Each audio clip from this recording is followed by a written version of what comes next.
Mr. Paul Kindzia, Mr. big congratulations on your black belt today. Thank you. Exciting. It's, well, anybody that's in jiu-jitsu knows it's a lot of years, a lot of work, a lot of mat time, a lot of nonsense. I think it's so interesting because you're kind of an example of the homeschooled black belt, right? You didn't come up at a school, yet you're getting a legitimate black belt. There are a whole ton of legitimate black belts here today to award it to you. Correct. In the bunker downstairs. Correct. Let's talk about the journey and how you kind of separated yourself from the formal jiu-jitsu school system. Yeah.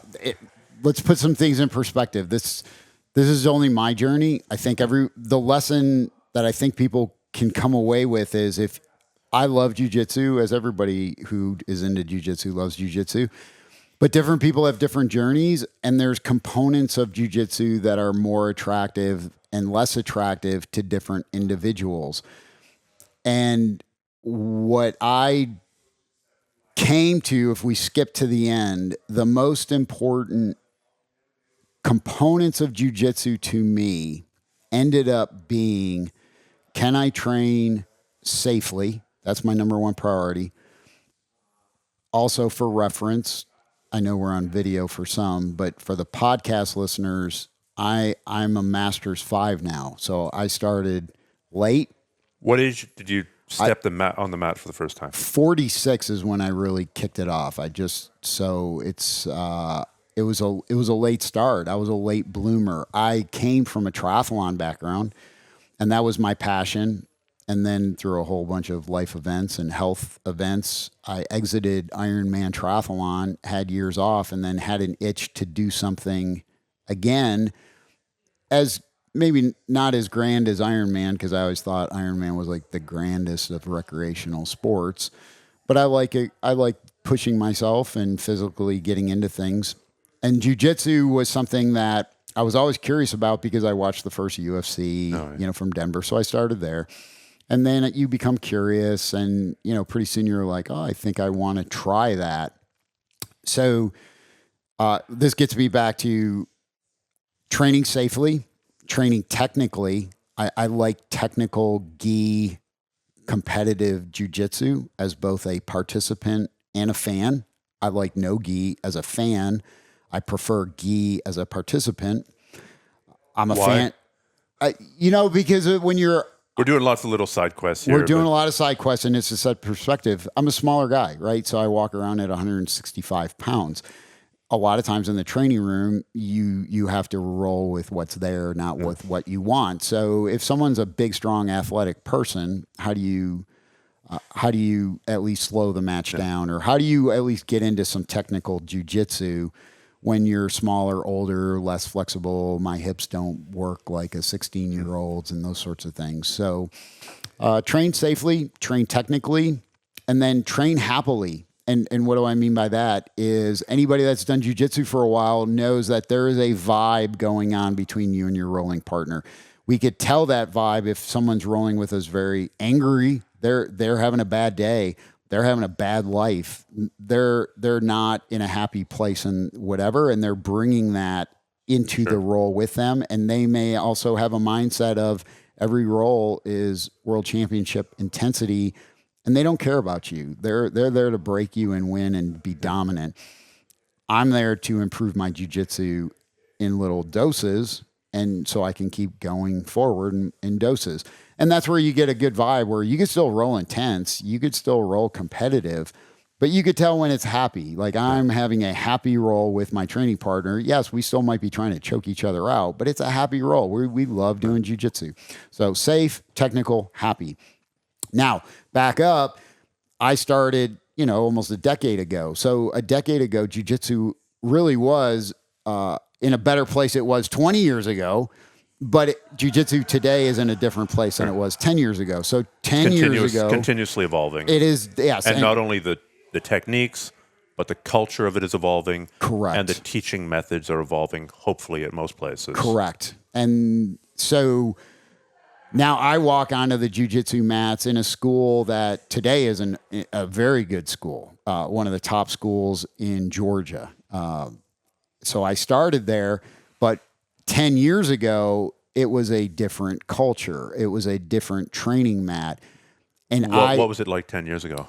It was, you walked into class, they line you up against the wall, they pair you up with a training partner, you do some technique, and then you start rolling. And the rolling was kill or be killed. Well, when you don't know any jiu-jitsu, what do you think is going to happen? You're going to kill or you're going to be killed? Yeah. And I was getting killed. And I was getting not just defeated in jiu-jitsu, I was getting physically injured, shoulder injuries. Again, we all went through this phase, but some people don't progress to the good part of jiu-jitsu. You don't know the limits of what your body can and can't do, or where the limits are of when you should have tapped, because you don't even know the move that's being done to you. So it's like, hey, someone grabbed my head. Is that a good thing or a bad thing? Can I tolerate it? Well, now they start cranking a guillotine and your larynx is being, crushed. So you don't know to tap sometimes. And I was going home injured from training, and I was going to the doctor injured over and over again. Doctor, it hurts when I do jiu-jitsu. Why are you doing jiu-jitsu? Yeah, stop doing jiu-jitsu. And I came very close. So the very first class I did, I got injured. Really? Very first class. What happened? I don't know which one came first. It was either a guillotine that they bent my neck. They kind of like kinked the hose. I didn't know, and I think I ended up tapping, or I didn't get passed out, but I got injured. My neck, I went home and I had Batman neck for the next couple of days, right? And I was probably rolling with a blue belt or a purple belt, and they're like, hey, fresh meat, because that's how it worked back then. The blue belt finally gets to work their techniques, because when the blue belt goes against the purple belt, they're the ones getting beat up. So I'm the fresh meat that doesn't know anything. So now a blue belt gets to feel good about their jiu-jitsu, and they're just hitting moves that they can't work on anybody else because I'm the fresh meat. So it was a guillotine that injured me in one class, and then it was a shoulder injury that I remember going to the doctor and saying, oh, you have a partially tore labrum, So, really? And it was probably a Kimura, and, again, it's the guy's ripping it, and you don't know, and I should have tapped, you don't even know. You don't even know. You don't even know. And so it was class 1, injured, take time off. Come back, class 2, injured, take time off.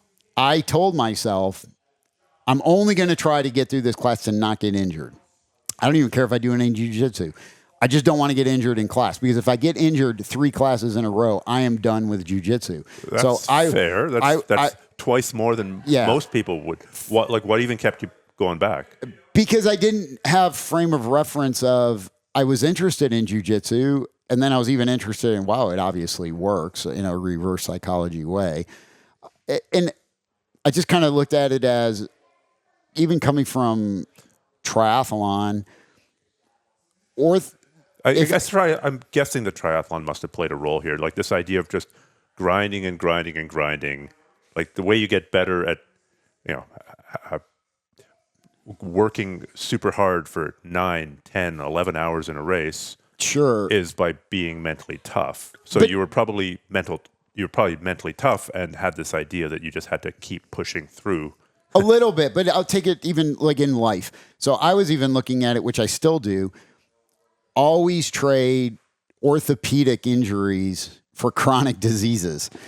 So if we have a choice, I could stay super safe sitting in my chair and reading a book, and I like sitting in a chair and reading a book. But if all you do is sit in a chair and read a book and eat poorly, you're going to have chronic diseases. Yeah. So when we go out into the world, whether you like hiking, I've gone out hiking and twisted my ankle. I've gone out hiking and slipped and went down 10 feet of the hill on my butt, right? So I've gone running and stepped off a curb incorrectly and twisted my ankle. I've played basketball and you get a black eye. So orthopedic injuries, I kind of just looked at it as like, well, maybe I'm just a rookie and I don't know what's going on, and I don't understand even the context because they have no experience.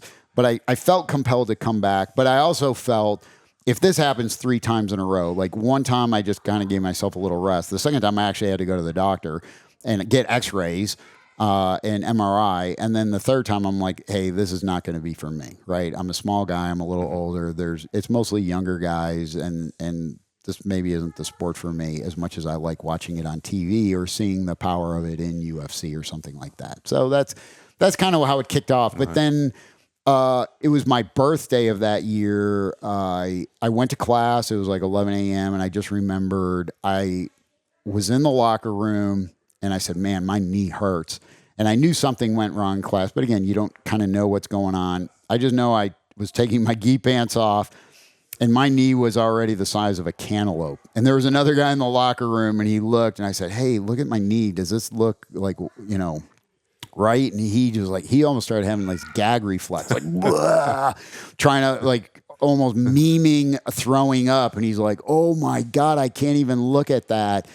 And I ended up, it was a ruptured bursa sac rather than a torn ligament, but it was a doozy and I had to go to the doctor and, drainage and, all the fluid and the whole 9 yards. So it was just, that first year I loved it. I was already getting hooked, but I was really getting injured.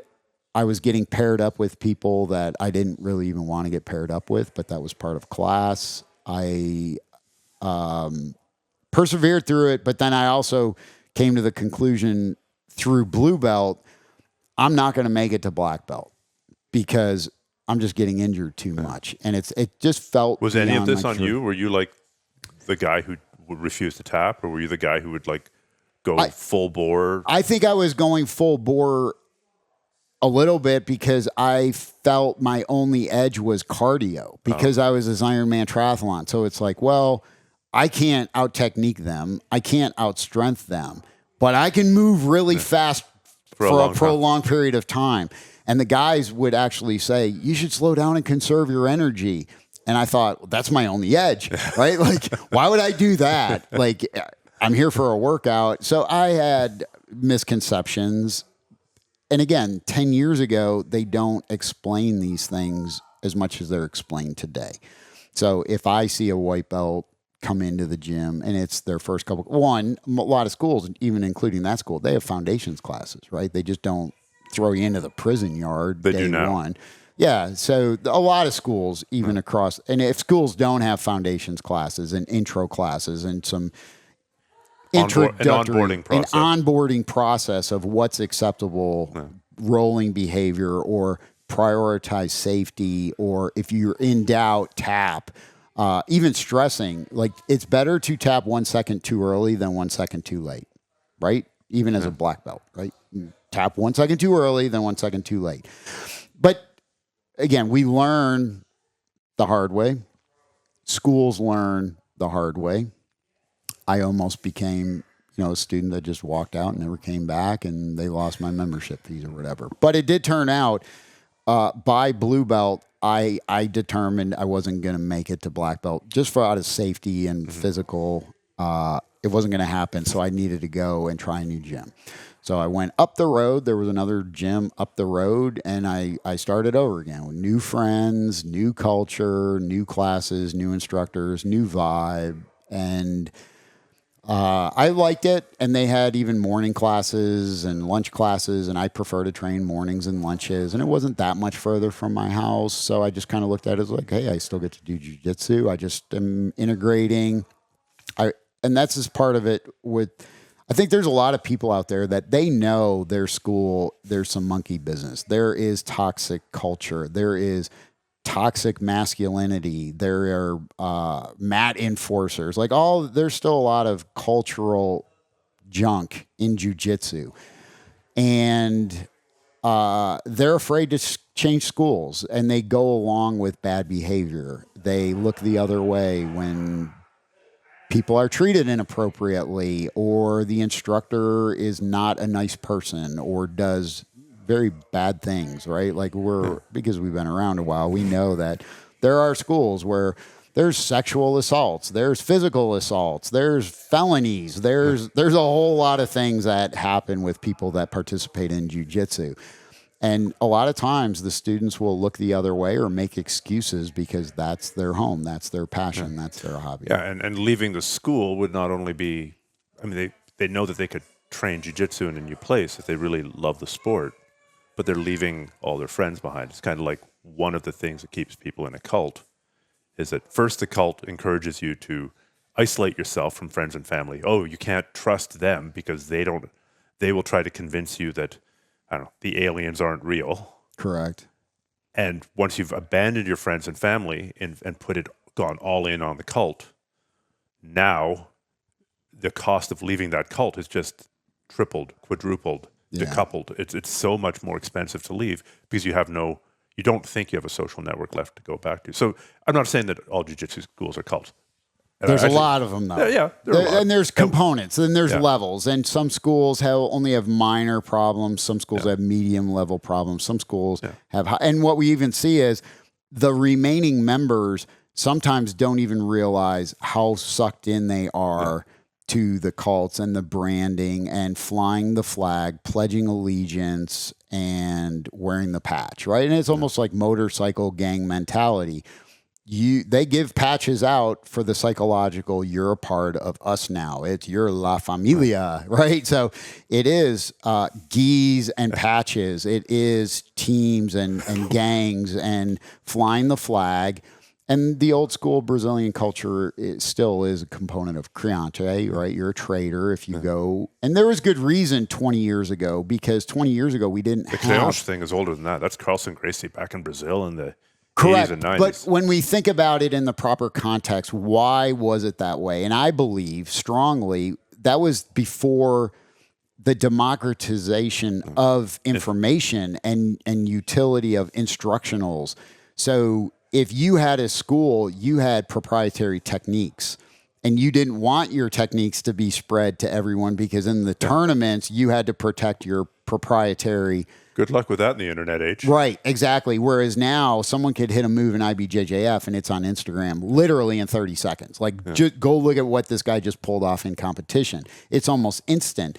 And then the instructionals follow, right? So times have changed. Flying, jumping wall submissions from a slanted surface. Correct. But what still is slow to change is why did they label traders crianças and traders? And well, the criança was the name of an evil, dastardly guy in a Brazilian soap opera, right? Who was always betraying everybody. The betrayer. Yeah. So you left the school, you're a betrayer, and now you're outcast. And we're going to make an example of you to show the remaining people this is what happens when you cross the Here's his head on a spike outside the village gate. So take note, if you are someone that thinks you're going to show up to an open mat or go to another school or train somewhere else or go visit friends, this is what is going to happen to you, and here's Exhibit A. So, in case in point, I'm now at school number 2 up the road.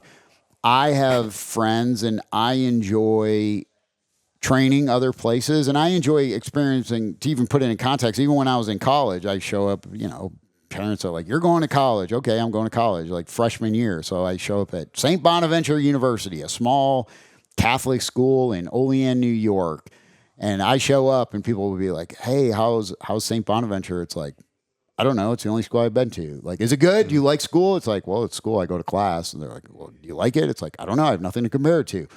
So my personality type, again, which is different than the norm, is second year I transferred to Syracuse, right? Big, huge school, Carrier Dome, basketball, football, 3.5 hours away. And then I get to Syracuse. People are like, do you like it? And it's like, I don't know. There's some parts of this I actually like and some parts I don't like.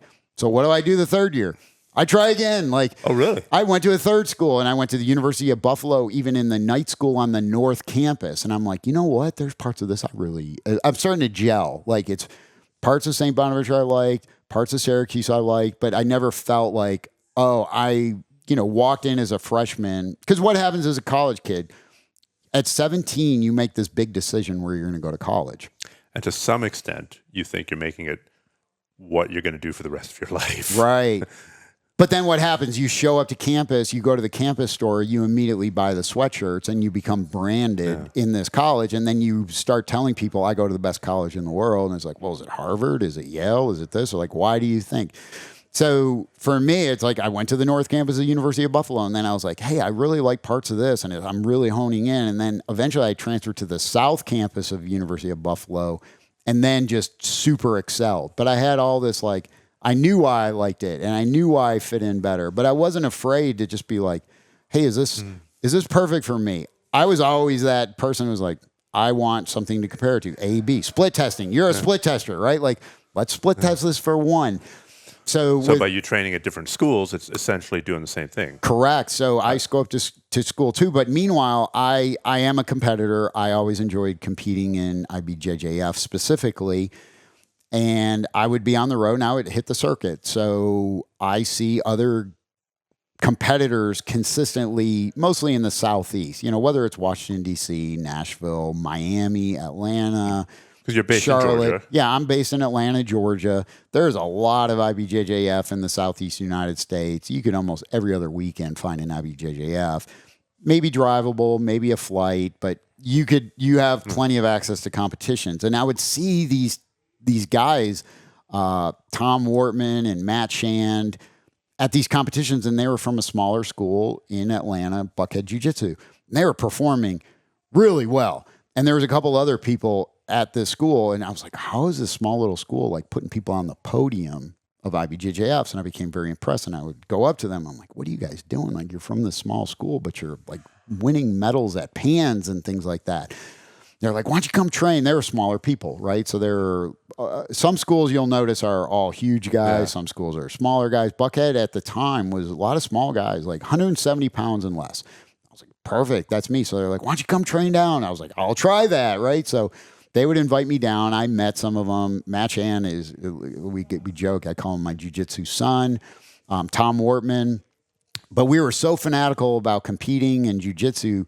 Tom is like me. He's like, I'm all in on jiu-jitsu now. We're purple belts, and we're like, this is the greatest thing in our lives, and we just can't stop thinking about jiu-jitsu.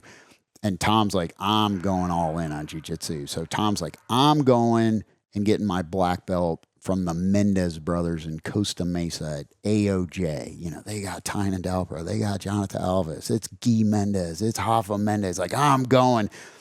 And I'm telling my wife, like, hey, Tom's going to AOJ. Like, we go to Costa Mesa. And she's like, are you crazy? We're not going there no, we're not. But Tom does. It seemed entirely reasonable to you at the time. Like, of course, yeah. Right? Because you're brainwashed in jiu-jitsu. Yeah. Like, it's your love. It's everything. You can't stop thinking about it. But Tom does. He goes to AOJ, gets there, and he wants... With his wife, who does say, okay, I'm game. And Tom is also a Masters athlete, which made it remarkable. And you now know Tom.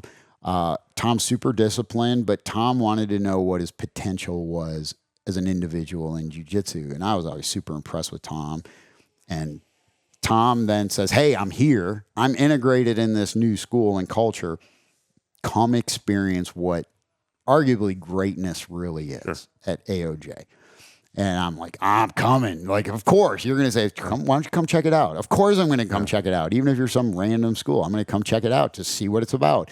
So I start going out, taking random trips out to AOJ, and I see with my own eyes how they train. They have a 6 a.m. class, a 7 a.m. class, an 8 a.m. class. You're getting there at 5:45 in the morning, and then you're drilling after the 9 a.m. class, and it's like, well, no wonder these guys are good. It's like, it's 9:30 in the morning and they already have 3+ hours of roll time. And then they still have classes they teach and then drilling they do in the afternoon, plus their lifting sessions, plus their cardio, plus their physio and chiropractor. They've got nutritionists, like professional aspect of how we approach jiu-jitsu. So I go out there on one random trip and I'm posting on Instagram. I'm happiest guy in the world. I'm at AOJ. I'm taking pictures. Look, I'm with Guy Mendez. I'm with Tom Wortman. I'm with Aaron Cook. I'm with like my friends. And, Cole Abate is still a kid at this point. Like he's just but you could tell the kid was super talented. So there's all this talent on the mat. I'm happy as a clam. I'm putting it all on Instagram. And then I come home to the school being like, you offended your school back home, So this wasn't the third school you went to? This is the second school. Okay. And then they make a big deal out of me training at another gym. Not even in the same town? Not even in the same town. Actually, thousands of miles. Thousands of miles. Like someone is now going to quit this school in Beaufort, Georgia. That's it. I'm going to Costa Mesa. Yeah, I'm going to quit now and go to Costa Mesa. So now they're worried about losing a customer or two. So the owner, who is a personality oddball at times, makes odd decisions based on a lot of rational people's perspective. He starts sending me random text threads of almost threatening. I'm going to show you the true power of our jiu-jitsu at this local school. You're never going to get an easy roll again, and this, that, and the other thing. And I'm an older guy and already established and professional. I was like, hey, you know what? This is a great opportunity for me to say, you are someone I totally never want to be a black belt under. And if this is your feelings, and if you're so butthurt that I went and trained at arguably one of the, you could always make it like, what's the greatest jiu-jitsu school out there? Is it Atos? Is it B team? Oh, there wasn't even a B team, but it was the Blue Baseman and Renzo's. It's top 5. It's top 5, right? So if you're at a top 5 and you really have been in a room with what a top 5 school is, you know now what a top 5 school feels like. You've tasted it. You've sensed it, and you got to roll with those guys, and you see the level of jiu-jitsu that's done on a daily basis, and then how they perform in competition. So if this guy's so butthurt that I went to AOJ and I was disrespecting, now at this point, I already had put in my house, again, I different people are at different journeys and different starting points. I had the means to put in a very nice studio, full judo floor, and you've seen it now. Yeah. A jiu-jitsu bunker. I call it this. It's amazing. It's a beautiful facility in my own house. So now I became... If it's okay, maybe I'll shoot some video and put it in the podcast. Correct. Yeah, absolutely. In the video sure, version. because there's other people I think that will see this as a new pathway because they're going to say, wow, I could relate to this guy a lot. This is where I am. And maybe you're in a smaller town. Maybe you don't like your local school that much, or the black belt, or maybe you're just not fitting in at the school. The cultures are always changing and moving, and life is changing. And maybe you just moved, but you're like, I still love jiu-jitsu. I want to do jiu-jitsu. And one of the greatest things was putting in the jiu-jitsu bunker in my house, and then being able to bring in training partners from all these various schools, black belts from all these different schools. Some were super open to it. Others were like, no, don't. Maybe I'll come and give you a private. Maybe I'll come train with you, but don't put my picture because then I'll get kicked out of my school. Crazy. And it is crazy. So I had a number of people that would even come and say, yeah, I'd love to train with you. This is amazing. This is great. We get safe training, technical training, fun training. But for people who haven't seen it, like you've got a motto on the wall, the jiu-jitsu bunker. What is your motto? The motto of the bunker, back, even to this day, is there's 2 rules of the jiu-jitsu bunker. Do not hurt your training partner, and then 2, do not hurt yourself. Yeah. Right? Again, safety as the primary thing. I learned a lot from even like Free Sahabi would back in the day, way ahead of his time. Volume training. You got to spend all these hours on the mats. There's no way you could spend that many hours on the mats to get great if you're always injured, if you're always in surgery, if you're always rehabbing injuries. You want to get good at jiu-jitsu? Do a ton of jiu-jitsu, especially now with instructionals and good training partners and different levels. But you can't do that if you're injured all the time. And even from the health perspective, as you age, hey, look, when we're 22, we have a different mindset.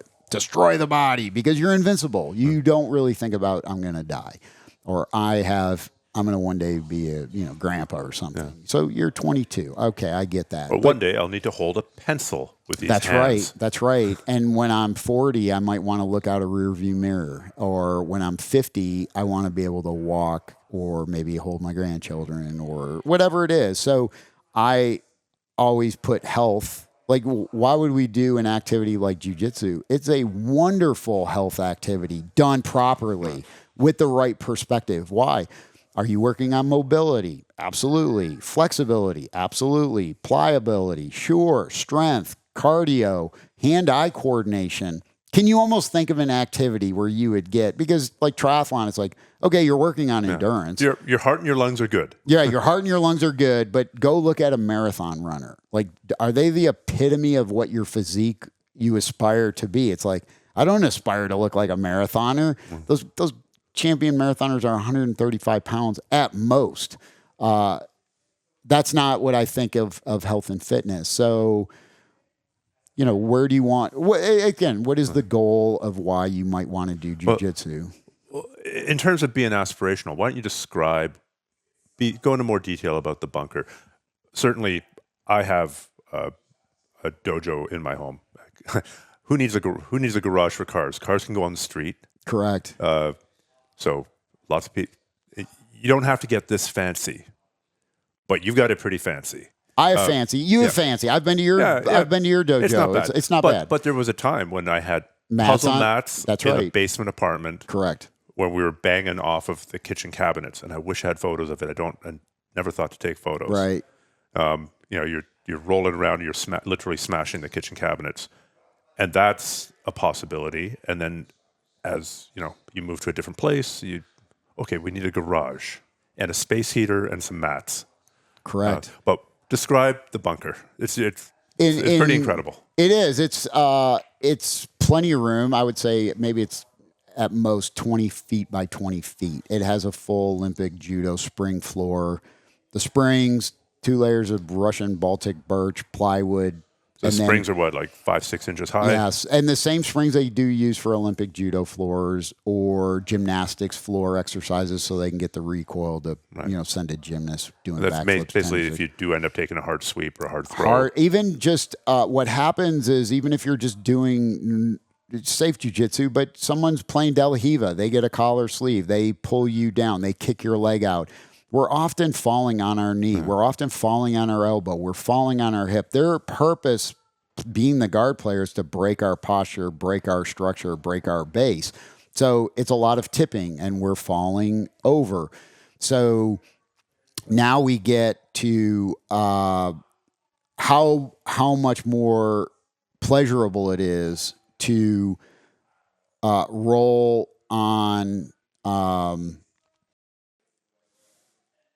How much more pleasurable it is to roll on a nice, comfy surface. So comfy floor, safe. It's got wall mats. It's fully logoed. It's fun. I've got a weight room. And what the real advantage is now you have control over the most important item that's going to lead to your happiness in jiu-jitsu is who you get to roll with, right? Because when we show up at a school, everybody's got somebody that they don't like rolling with. And sometimes that's because it's a tough roll and you don't feel like it. And sometimes it's because that guy's an asshole. Correct. And he's a neck crank specialist. Correct. Or whatever. Correct. So when we control our own training partners, and I even tell this to younger or newer students coming in, you really might only need 5 amazing training partners to have an awesome journey that could last a couple years until someone moves away, gets married, has a kid. I learned this, if you recall, I wrote a book on jiu-jitsu a number of years ago, Master Jiu-Jitsu, Master Life.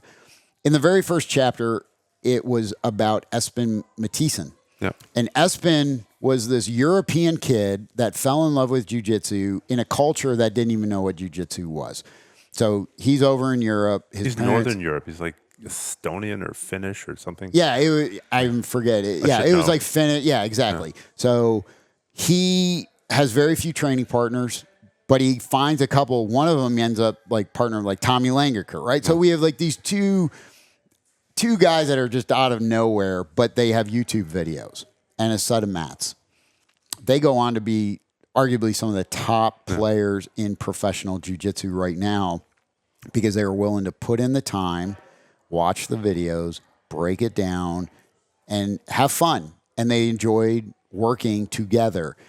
And when we go, whether we're at a small school or a bigger school, we really only need 5 people because it's like most jiu-jitsu schools, even to this day, class starts at 12 noon. What do you do from 12 noon to 12:15? You're going to do your shrimps and warm-ups and some jumping jacks and some burpees, or they're going to warm you up however the school warms you up.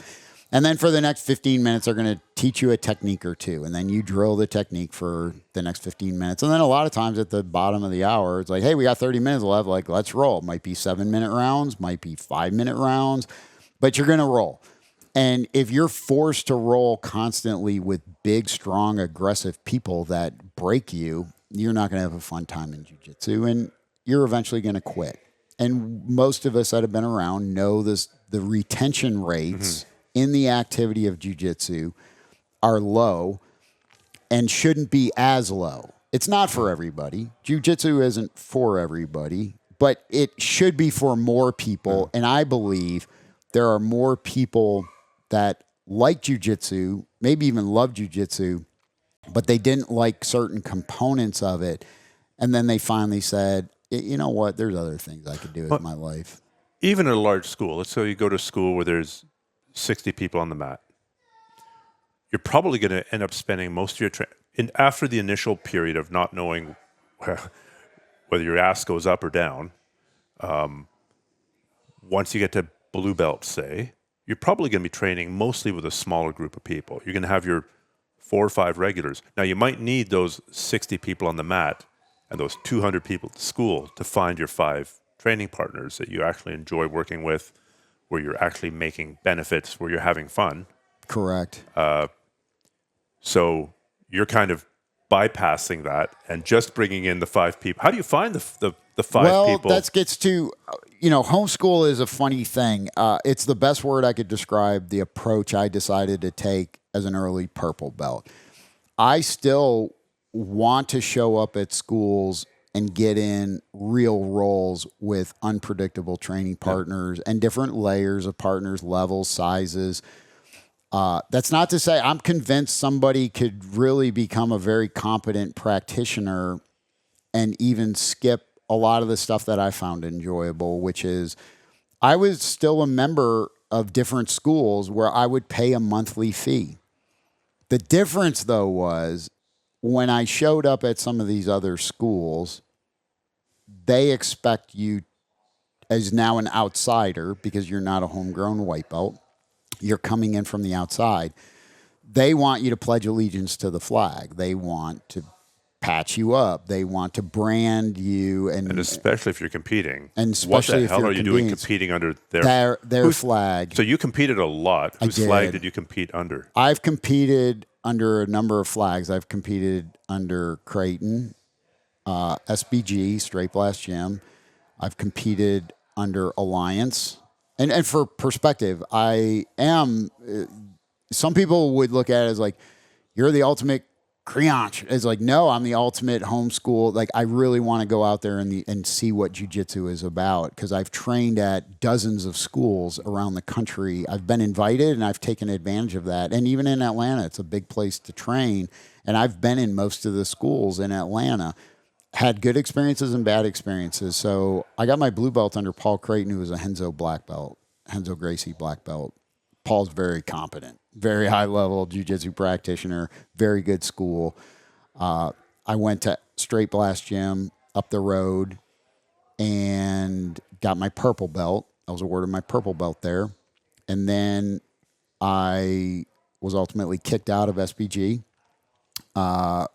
Looking for a cross new training. Home, for cross training across the country, and having a bunker, right, and sort of bypass, because I was already in the bunker, and I would post that, hey, I'm in the bunker, and some of the guys just looked at it as either, I don't know. Again, I'm older. Some of them are younger. It's like, oh, what do you think? You're too good for us. But it was, again, my journey. I showed up at their classes often and tried to be an outstanding training partner, a safe, technical, happy training partner. Be the change you want to see in the world. And I have the mug up in my coffee, right? So I would always try to be a good, safe, technical, happy training partner until I would say things that I thought were inappropriate at different schools on different things I felt strongly about. Ultimately, can you give an example of something that you called someone on without safety? For sure. So, like, it could be. Who did you say this to? Sometimes people teaching the class. I'm a fan of safe training. So a good example is while people are rolling, you shouldn't sit on the ground with your arms extended. You should never jump guard in practice, right? Because we know when you jump guard To close guard.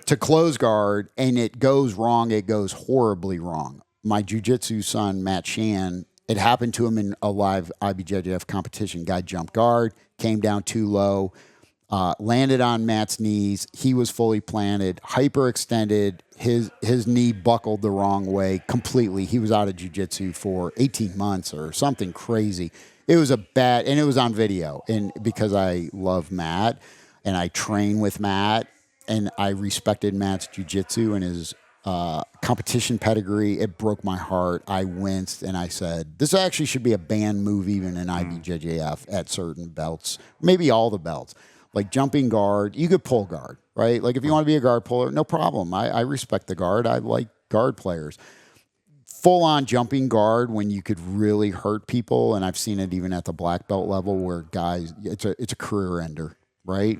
So I'm in favor of, hey, we shouldn't jump guard, and then in, might be a competition class, you have a 220-pound blue belt wrestler jumping guard on a 40-year-old, 155-pound guy. And I'm like, whoa. Like, what are we doing here, guys? And I would tell the instructor, why are we jumping guard in practice?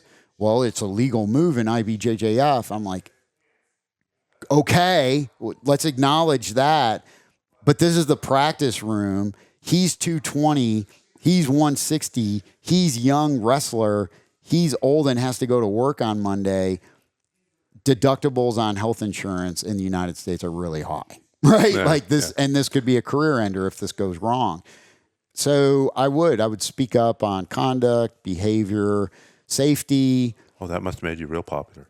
Yeah. And you do get crucified. I've seen other people get kicked out of gyms. I've seen other people get crucified. I've been kicked out of 3 gyms, right? So some people would look at it as a negative, like, oh, that guy can't get along with others. No, there's someone who actually will say sometimes what needs to be said or protect or be protective of.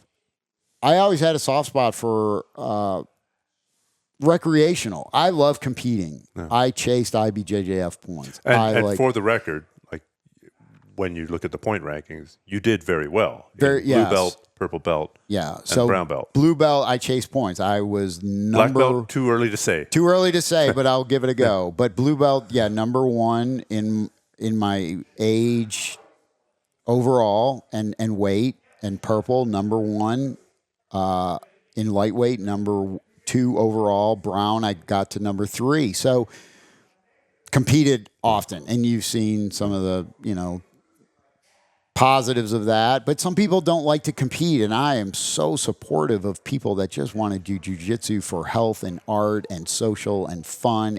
I think it's an awesome activity.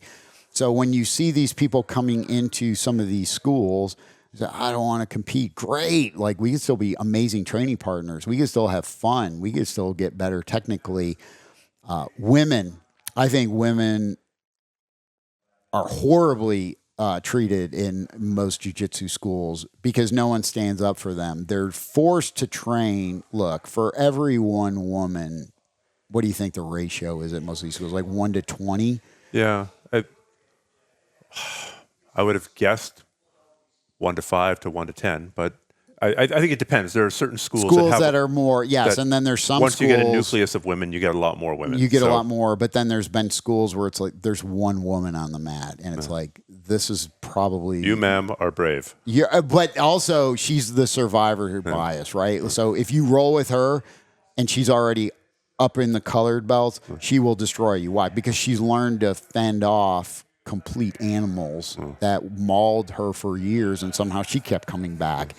So I think there should be better code of conduct for women grapplers, aging grapplers, and even physically limited. I'm not talking like handicapped grapplers, but there's just some people that walk in, they're not as athletic when they begin. And if you're older, your body doesn't move anymore like it did at 20. So it could be as much as watch someone that starts jiu-jitsu. There's a difference between doing jiu-jitsu after 40 or 50 and starting jiu-jitsu after 40 or 50. Starting jiu-jitsu 40 or 50, you might not even be able to do a backward roll or a shrimp without looking like embarrassing, right? When you first start out. So how do we make them feel comfortable just enjoying getting better day by day and staying safe and enjoying the positive benefits of jiu-jitsu? So again, women, smaller people, look, there is a difference. There's a lot of people that like doing jiu-jitsu, but they might only weigh 140 pounds. And then they get matched up with someone that's 190 that cross faces them into, the right 190-pound guy, no problem. The wrong guy is a problem. It's a problem. It's a problem. Yeah. So I think you got kicked out of 3 gyms. You had your bunker. You're training at multiple gyms. A lot of schools.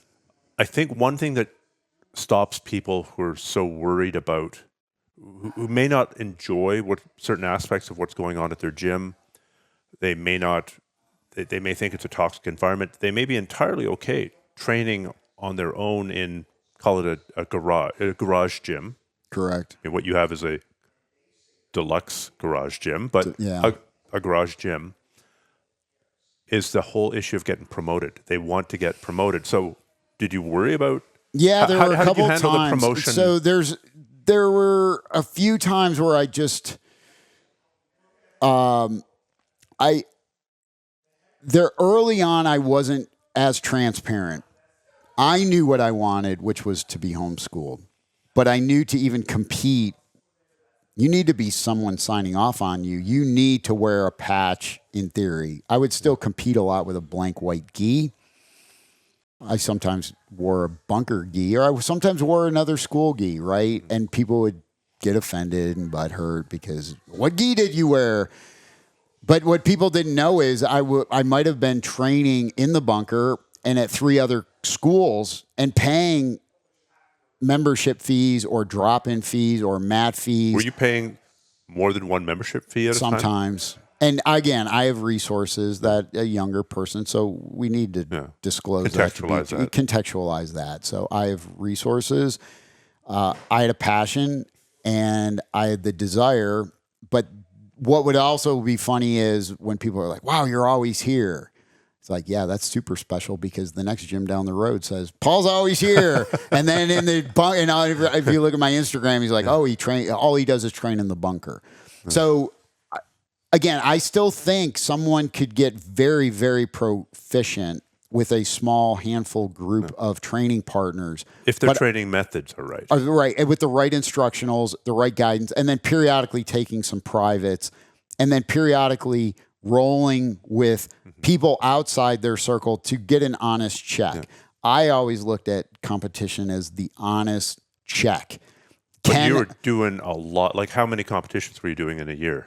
Oh, somewhere like 2 times a month. Okay. On the IBJJF. So like 1 to 2 times a month. All right, so call it 12 to 24 competitions a year.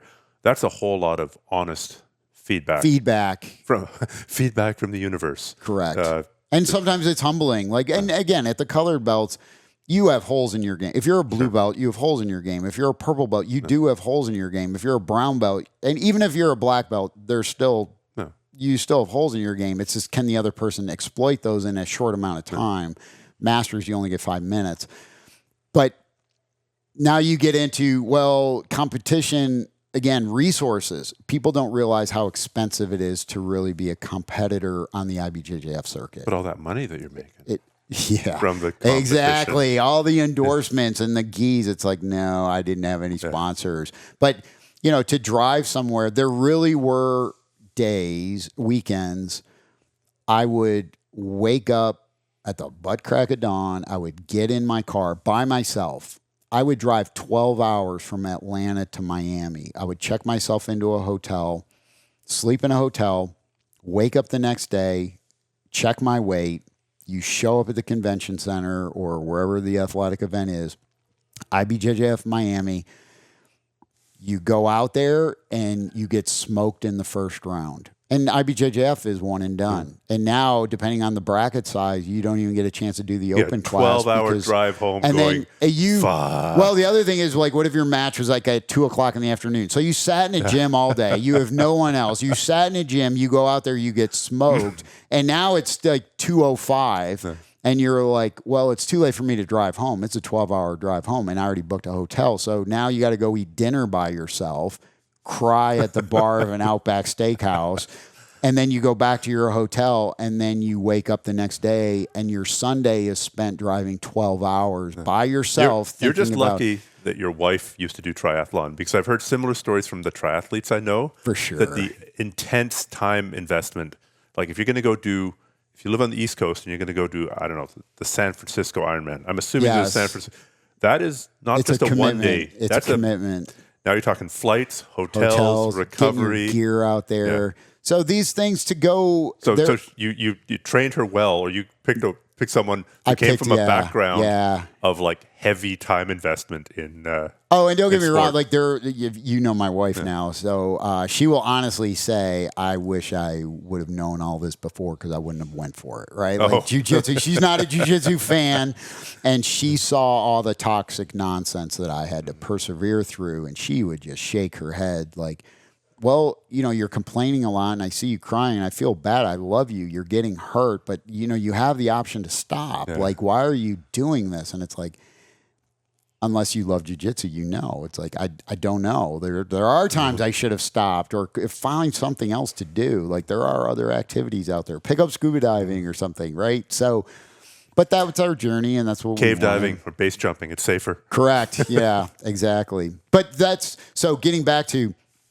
I like to compete. Other people don't. I like safe rolls. So I don't, even when I trained most of the time, like the vast majority of my rolls are trying to be very technical rolls, working on very specific parts of my game. And that's where, your instructionals, like I have all your instructionals. I loved Rob Bernanke. And Rob Bernanke said this way back, when I first met Rob, we're not fighting each other. We're fighting injuries. Train safe. Keep yourself safe.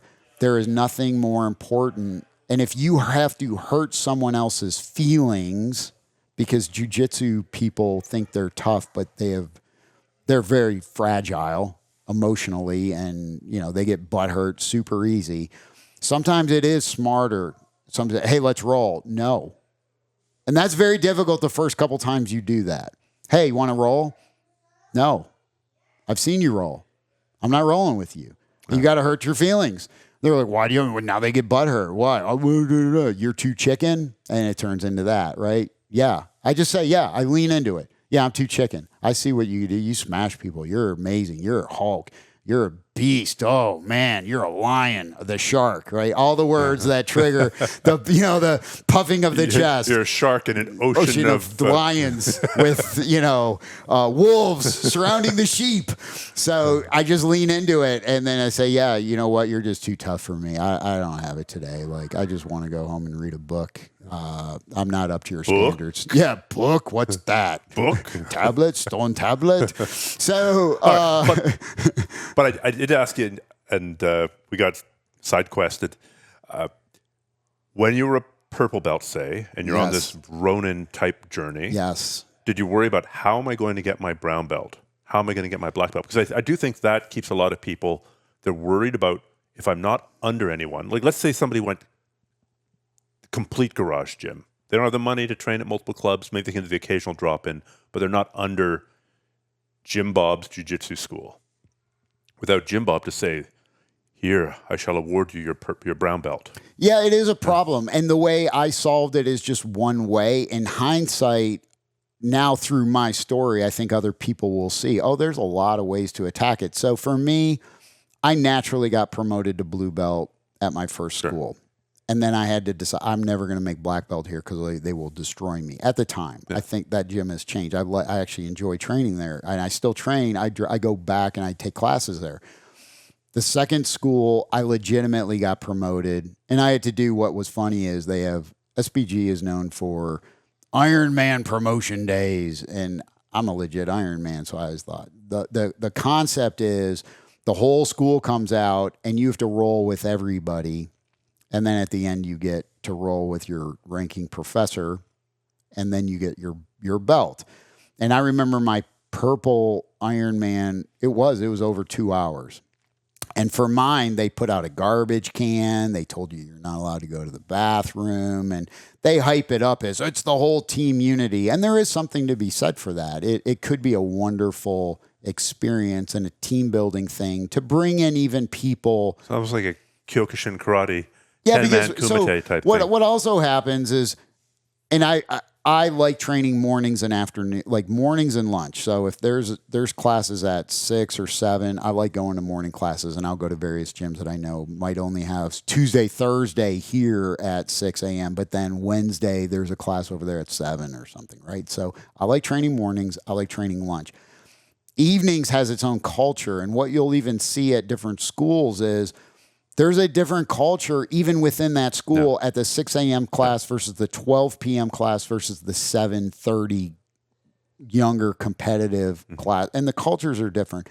So if you bring everybody in to say, but what sometimes happens is there are people that will go years training at a school that actually won't recognize theoretically a teammate at a grocery store. And they'll say, oh my gosh, you have named the shirt. You have a Gracie Baja shirt on, or you have an Alliance shirt on, or you have an SBG or a Nova Uniao shirt, right? Like, you do jiu-jitsu? And I'm like, yeah, I'm at this school. They're like, I don't even know you. Yeah. It's like, well, when do you train? I train at night. I never go at night, right? Because I could always train in my bunker. I like going to bed early. I like waking up early. I like getting my training in at morning. And so there's that. So sometimes it's like, hey, we're all going to get together, and the whole school now kind of gets to know. So there's some positives to that. But then I ended up, when I got kicked out of the purple belt school over cross training and other nonsense, I had to make a decision, and I was already training at other schools. I ultimately decided to go to Alliance because of what I felt at the time was important to me, which was gi jiu-jitsu over no gi. I do prefer gi over no gi. I still do no gi, but prefer gi. I like IBJJF. They had a good class schedule, and it was a competitive school, and I wanted to go there and try it out and see what happens. And I went and tried it out and saw how I, hung with that school and the curriculum. And that school has a lot of history. This was the original school in Atlanta. And I got promoted to brown belt, legit. Like, they promoted me based on my merits. So I came in as an outsider, showed up at class, put in my time, competed. But I always sort of was homeschooled and my Instagram was always the bunker, but I paid to be an Alliance student. I competed under Alliance, but I was still, like, in my head and in my heart, since purple belt, I knew I was homeschooled. So then what I needed was a workaround, because I knew I was headed for a collision course. Who I got my black belt from was very important to me. And it's not what most people would think. Most practitioners, I believe, want their black belt from the most superior technical, or they want to believe like their black belt is the baddest black belt on, rah, rah, rah, my guy can beat up your guy. I wanted a black belt from someone I really respected more off the mats than on the mats. It helps if they're amazing. And again, I have a fortunate journey. I practiced at a lot of different schools, traveled, showed up at a lot of places, business, book publishing, meeting various people. And I ultimately came up with the idea that I am going to reach out to someone I respected immensely, that I wanted that person is going to be my black belt, and then I will find out a way to make that happen. That person turned out to be Emily Kwok. To bring this full circle, the very first 2 instructionals I bought when I was getting the crap beat out of me, ready to quit, were your instructionals with Emily Kwok, how to defeat the bigger, stronger opponent. And that helped me stay in the game, because I looked at it as, holy crap, this woman can fend off what at the time were thugs and animals. She's able to do it. Maybe there's hope for me because, again, I'm a smaller, older guy. I have this passion. She could do it. Maybe I could do it. But then to bring it around, Emily started even doing a lot more podcasting, writing, seminars. And then I heard her with Steve Kwan. Steve's very outspoken against the toxic bull crap that happens in jiu-jitsu. And I was always amazed, like, wow, Steve said what I'm thinking, but you're not supposed to say that. Yeah. And he would go there. He would lean into it, right? So I always had these quiet pleas of desperation for jiu-jitsu to change. And I always felt like I was punching up to the institution and the man. Steve would just go on a podcast and be like, this is crazy. This is nonsense. Like, and you were the same way, right? Like, just because they're a black belt doesn't mean they have a clue on all these other things in life. But when you're a white belt or a blue belt, if you have dating advice, financial advice, medical advice, you need advice, you go to your black belt because they're an authority on everything. Yeah. So that's part of our culture. So for me, I went and proactively reached out and lobbied Emily to take my case. And as you know, Emily's a very special person where she's open-minded. She's extremely intellectual. She's had a whole bunch of toxic nonsense happen to her through her journey. She's approaching it from an outside perspective of, oh, this is a unique situation. I'll coach you. And then we had to work out because if you're a ranking instructor, you don't want to be passing out black belts. Yeah. You don't want to be, skipping the system. Like that person is going to represent you. Yeah, you don't want to be giving out blue belts by internet ranking. Correct. So not to point the finger at anyone in specific. You know who you're talking. You know who I'm talking about. So for me, it was, hey, Emily, here's my background. Here's my resume. Here's my story. And you're upfront about what you want. And I'm very upfront and very transparent. And it also helped where I had this Vancouver connection because I've gone out. You knew Emily. Rob Bernanke knew Emily. Steve Kwan knew Emily. I know you. I know Bernanke. I know Steve Kwan. I respect the heck out of Emily. I was still too afraid to almost ask her because there's, I don't know, man, woman. I joke now with I tell Emily, I was like, I was afraid to ask you because she's like, why would you be afraid to ask me? What do you think could have happened? I said, a man asking a woman for something and having her say no is a real jab to the soul. So I said, Dominica Obolenete. I reached out to Dominica and I said, Dominica, you're really good friends with Emily. Here's my story. And I'm going to be pitching Emily to take my case. I want to get my black belt from Emily Kwok. I'm calling all these people so that you guys can lobby. So when I make the call, he's not actually crazy, Emily. Yeah, he's not a stalker, right? He is a stalker, but in a different good way. So I was a fan of Emily, and I did have this kind of conceived epiphany of how do I complete the circle? How do I really become a black belt legitimately? And all the way legitimately with the IBJJF, it was important to me. People sometimes poo-poo the IBJJF. I was always a fan of the IBJJF. I like the IBJJF. I got ranked by the IBJJF. I compete in IBJJF.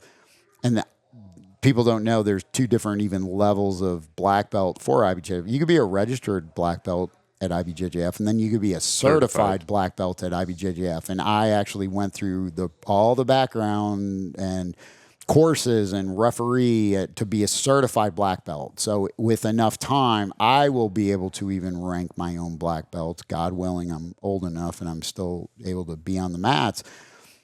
I could rank my own IBJJF black belts. But that was important to me, and it's not important to other people, and I fully respect that as well. What do you think a route might be? What are some other routes that if the promotion, because I do think the promotion's a sticking point. So what are some other routes that you've heard of or that you've thought of that people could use? This is the good part. I love business. And I always tend to look at problems from a business side. And to me, business is about entrepreneurialism and solving problems. What I think is every business and every industry is in a constant state of disruption. And we see this over and over again. So we could look at, I'll just name a couple businesses. Blockbuster Video used to dominate the movie rental market. But then Netflix came along and disrupted Blockbuster's business model. Ironically, Netflix was a disruptor for their own business model. Netflix said, we already kicked Blockbuster's butt. We sent them to literally bankruptcy. But now we're renting DVDs and sending them in the mail. What if someone comes along and does digital movies? Then we'll be out of business. We'll be the next Blockbuster. So we even see businesses that will disrupt from within. That would be Blockbuster. Or Netflix, I'm sorry. But we see other very established brands that don't make the change. They are so confident in their methodologies and old school ways. Kodak, right? Like, we're Kodak. We do photography. Hey, there's digital cameras coming out. Whatever. Like, who's going to give up film? Like, film's where it's at. That's nostalgia and all that. And it's like, well, where's Kodak now? Bankruptcy. And we even see it in, this is a great comparison that I share with others. Back in the day, there were just a handful of, I'm not a beer drinker. I don't drink alcohol. My dad drank enough for the whole family. So I was very familiar with beer. But there was like, everybody knows Budweiser.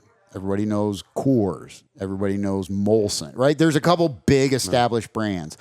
So what happened? You have these big beer Goliaths that have a virtual oligopoly on the market. It wasn't until Sam Adams came along and created Samuel Adams beer. It was, and they pitched it as, we're not Budweiser. We're not selling 10 zillion kegs of beer and cases of beer. We're this microbrewery from Boston. Like, this is special microbrewed beer. And they took off like gangbusters. And then once someone saw one example, it was like the 4-minute mile. Yeah. Oh, no one could break the 4-minute mile. Well, here comes Bannister, hold my beer.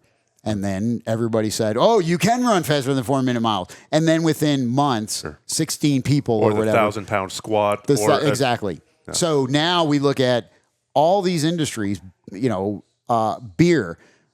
Go look around the world now. There are pubs and microbreweries, and Budweiser got stuck thinking we're always going to be able to sell Budweiser beer. And we have Bud Light for the calorie-restricted beer drinker, right? But that turned out to be, they didn't keep up with the evolution. They didn't keep up with the disruption. We look at music, something I'm also passionate about.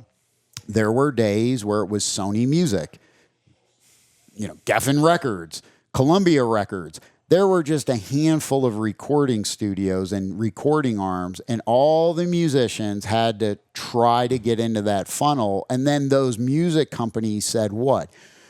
You're going to produce music like this. We're going to get you into the studio on this day, and you better create it like this, and then go out on tour. And they're like, well, that's really, it would almost be like, oh, Justin Bieber wrote a hit, next boy band. Well, you need to sound like Justin Bieber. Well, we're not Justin Bieber. But that's what's selling because that's what just sold. It's like, well, we want to do our own thing, create our own music. And then eventually you get someone like Taylor Swift that's like, I don't need you people. Like, I'm going to be my own record label. I'm going to make my own music. I'm going to set up my own concerts. I'll sell my own merch. And of course, she's a billionaire. But what did she do? She shunned the establishment. Once we see in business disruption happen in a little crack, what that does is it shows other people, oh, there's another way, and there's proof. And then they look at it as, well, how could I be a disruptor, but I want to disrupt in this way. I look at myself as more like the microbrewery guy, right? I didn't want to be Budweiser. And no disrespect. One of my favorite places to train is Nova União with Diego Cervera and the Nova União affiliates here in Atlanta. They've always been super nice, super welcoming, great technical jiu-jitsu, great bunch of people. and it worked, right? So there was this mutual, transparent relationship. They knew I had the bunker. They knew I liked to compete, but they always welcomed me with open arms. And I'm very grateful for those people because that allowed me to go to class there, one time this, because I might go, even at my age, I train sometimes like 8 times a week would be common. And it might be like 3 or 4 times in the bunker and then 3 or 4 somewhere else. So it'll be like Tuesday morning or Monday I'm training here. Wednesday I'm in the bunker with DJ. He's a black belt, 4-stripe black belt or whatever. Thursday I'm with T. Driscoll from Creighton. Amazing black belt, amazing competitor, amazing instructor. He's with me in the bunker on Thursday. Friday I go to Diego's and do a class at noon. Saturday, I'm at this morning school back at Creighton with this different group of people. Sunday, I go to Alpharetta Martial Arts with Brian Brown, and then maybe in the bunker to do a drilling session. So it's always like 3 or 4 in the bunker, 3 or 4 somewhere else. But even the 3 or 4, it'll be different schools at this point. But there were periods of my career where I would have the bunker plus 1 or 2 other schools, and I would really attend heavy the other schools because I wanted the belt and I wanted to get signed off on to compete at the next level. And I knew it was important to me to get the belt because I really wanted, if I was a purple belt, if you're a blue belt and you already got to number 1 in IBJJF and you kind of won some medals at Pans or, all the opens, you're kind of like, well, I want to compete at purple belt. Like I want someone to sign off. I want to give it a go. So you need to play the game.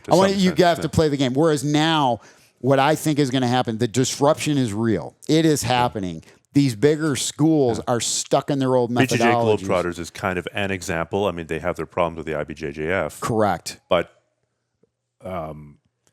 I could see, this is something I've toyed with as well. And I think that's the opportunity. And what I want to do is again, I love IBJJF. I think they're doing a disservice to the global progress of jiu-jitsu by some of the things that they support that are detrimental to the end customer. We need more people doing jiu-jitsu.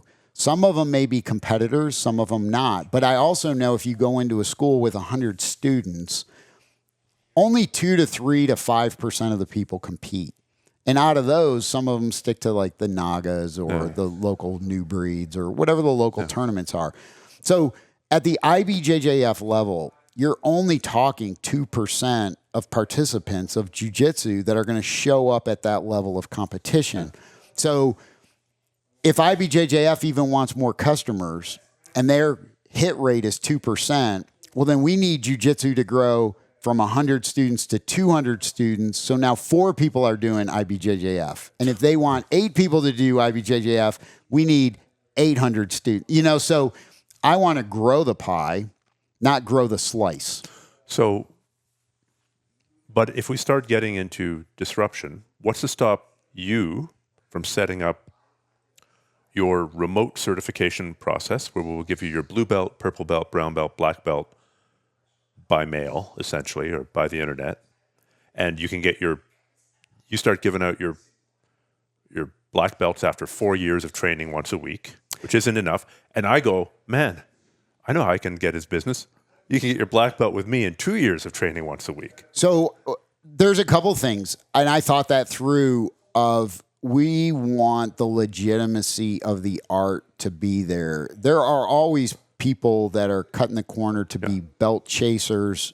And there are always people who enable that, including famously some Gracies who were wouldn't take very much searching to find out easiest Gracie to get a black belt under.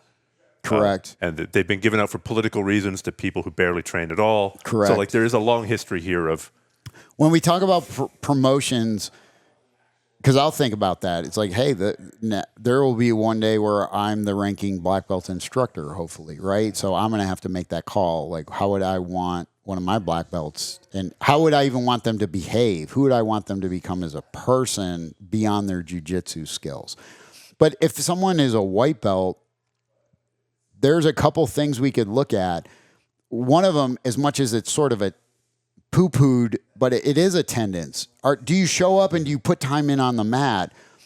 it's not uncommon as I went around and studied the business of jiu-jitsu, a passion of mine, and I'm friends with a lot of school owners, and I asked them, and because of technology, Zen Planner and MindBody, like there's all this tracking software. So if you're showing up at a school and they have you have an attendance card or you sign in on an app, they're tracking attendance. And what are very common metrics?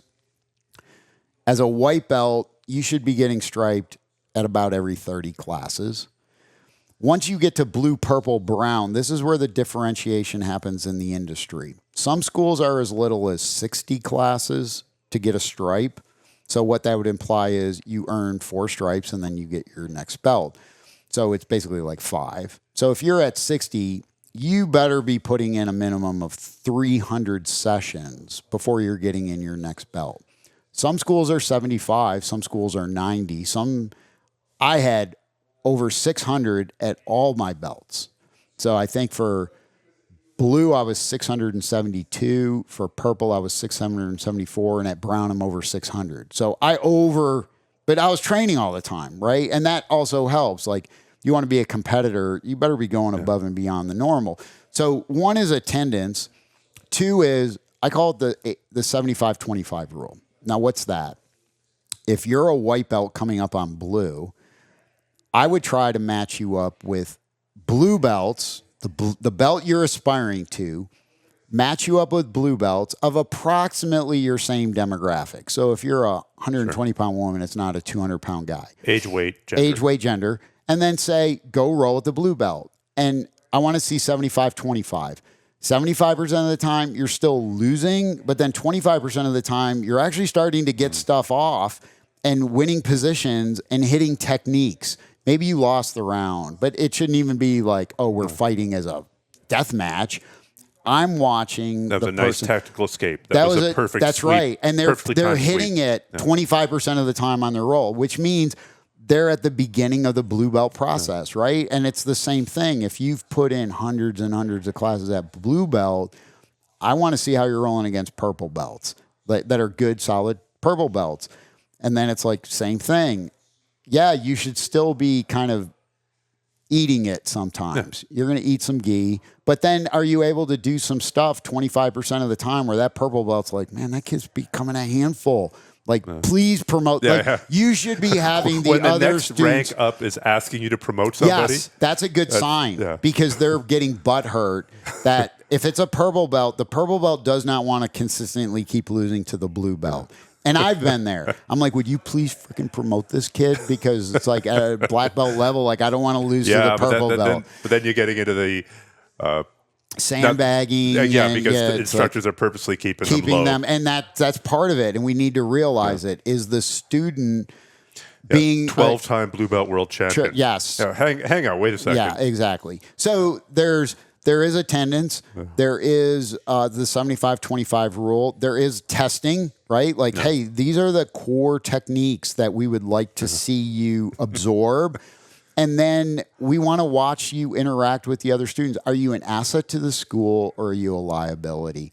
I actually am even a fan of asking the population, hey, we're about to consider, would this person be a blue belt? Are they a good training like a peer school? review. A peer review, because if everybody's like, we hate rolling them, we wish they would just quit the school. Like, I hate rolling with this person. All they do is muscle me. He's a collegiate wrestler. He doesn't understand this is jiu-jitsu practice, and I get cross-faced every time, and then we stall. Are they ready for blue belt? No, they're hitting a double leg takedown, and then it turns into a wrestling match. Yeah. So there's a number of things that could be done. Because I'm such a fan of jiu-jitsu, do I want jiu-jitsu to be watered down? No. But do I also think there is enough leeway that there is going to be more disruption? And I believe some people out there are going to figure this out, that even is kosher. Because look, I had to figure it out. I had to go get, now again, resources help. There's other people. We have to figure out how to deliver alternatives for people in small towns or even big cities where they can't drive 30 miles away to the next school because traffic just wouldn't even allow it, right? They have kids. They've got limited time to get in their training. But it helped me with Emily. Look, Emily at the time she's owned Princeton Jiu-Jitsu. Emily teaches globally at seminars. Emily competes from time to time. Emily moved to Costa Rica, but there were a number of times I got on planes, and it's like, Emily, you're coming to the United States or you're coming to Canada. Oh, you're in Vancouver this weekend? Well, what are you doing? Well, I guess I'm going to be in Vancouver this weekend. Well, I guess if you are going the complete independent route and you're not paying dues to a school, then maybe you have a little bit more money to jump on a plane occasionally and to make that personal connection. Because I don't think, that I think that would be the sticking point for a lot of instructors. Like, I need some kind of personal connection with you. Mostly to know that you're not psycho and to know that. And I think there's black belts out there that are looking to find their way, even business-wise, in jiu-jitsu. And I would encourage them to think about how they could also be disruptive. We also have to remember, yes, there's this IBJJF rule system and cultural system that is present, that did apply to Paul Kindzia. Because I liked being an IBJJF competitor, and it was important to me.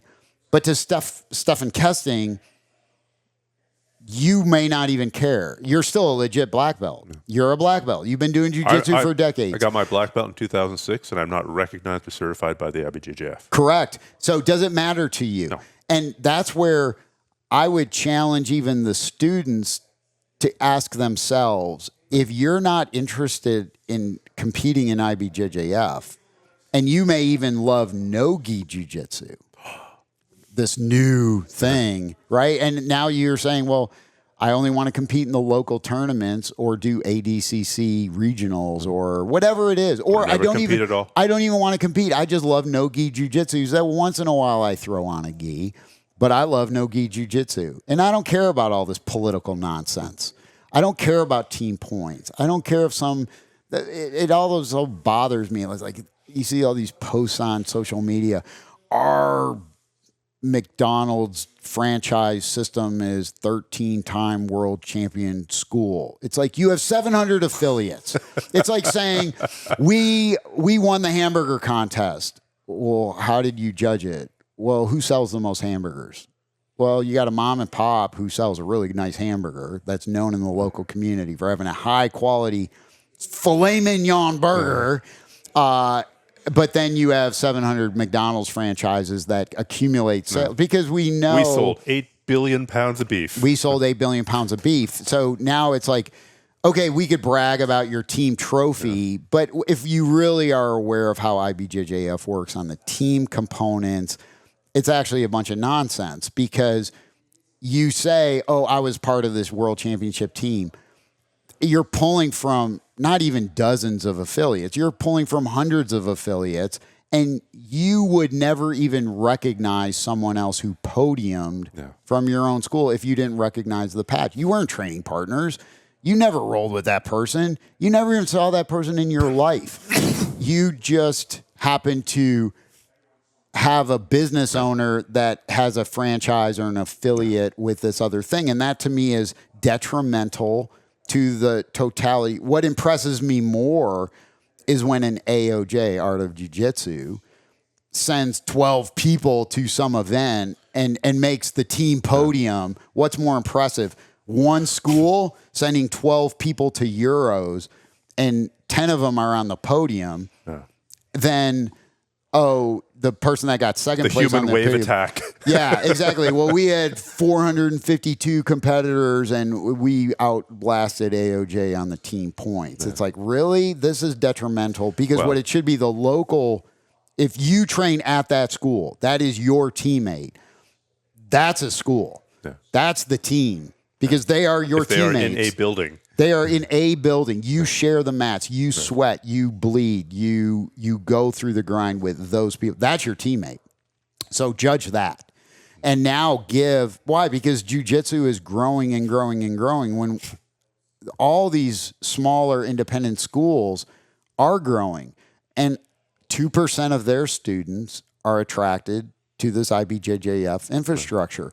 So why are you punishing all these smaller schools that are producing arguably world-class jiu-jitsu practitioners, even though they don't have insert global brand name school? Well, clearly, in my corner of the jiu-jitsu universe, I don't care.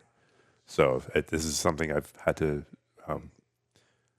become at peace with, but I was never really upset about it either.